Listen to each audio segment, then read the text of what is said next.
YV Subbareddy గారు ఆ వెంకటేశ్వర స్వామి ఆయన మనసులోకి దూరి ఏం చెప్పించాడంటే కల్తీ జరిగిందని చెప్పించాడు. నేను ఈ ప్రభుత్వాన్ని వేడుకుంటున్నాను ఏమనంటే వైవి సుబ్బారెడ్డి గారికి ఎటువంటి పరిస్థితుల్లో మంచి రక్షణ కల్పించాలి. ఎందుకనంటే మనకు తెలుసు కదా ఎలాంటి పరిస్థితులు గతంలో జరిగాయో. అదే విధంగా ఈ ప్రభుత్వం తూతూ మంత్రంగా వారికి ఏదో జైల్లో వేయడం, 200 రోజులు ఉన్నారు, 150 రోజులు ఉన్నారు అనేటువంటిది కాకుండా ఎటువంటి పరిస్థితుల్లో ఒక ఫాస్ట్ ట్రాక్ కోర్టుని ఏర్పాటు చేయాలి. ఒక ఫాస్ట్ ట్రాక్ కోర్టుని ఏర్పాటు చేసి వీరికి ఇమ్మీడియట్ గా కఠినంగా శిక్షలు అమలు చేయాలి. కేవలం వాళ్ళు జంతు కొవ్వులు లేనంత మాత్రాన జంతు కొవ్వులు లేవు కాబట్టి నాన్ వెజ్ లేదంటాను. నేను ఒక ఆయన లడ్డూలో నాన్ వెజ్ అని స్వామి మీరు ముఖ్యమంత్రి చేశారు గతంలో.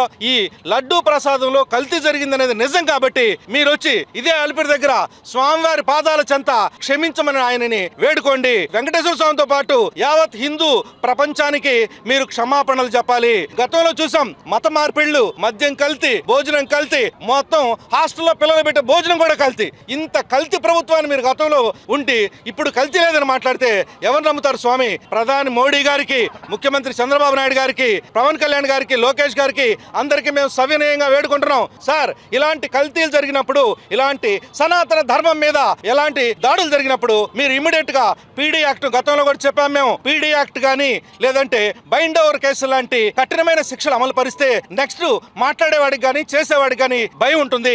అంతేకాకుండా ఫాస్ట్ ట్రాక్ కోర్టులు మేము త్వరలో రాష్ట్రపతిని కూడా కలవబోతున్నాం. ఆమెకి బొమ్మరాన్ని ఇవ్వబోతున్నాం రాష్ట్రపతి గారికి. ఎలాంటి పరిస్థితుల్లో యావత్ భారతదేశంలో ఎక్కడైనా సరే హిందువుల మీద, హిందూ దేవుళ్ళ మీద, హిందూ దేవాలయాల మీద ఇలాంటి దాడులు, అనవసరమైనటువంటి ప్రేలాపనలు జరిగినప్పుడు వాళ్ళ మీద ఒక ఫాస్ట్ ట్రాక్ కోర్టు ఏర్పాటు చేసి వాళ్ళకి శిక్షలు అతి త్వరగా కఠినంగా పడే విధంగా దాన్ని ఏర్పాటు చేయాలని మేమందరం కోరుతున్నాం.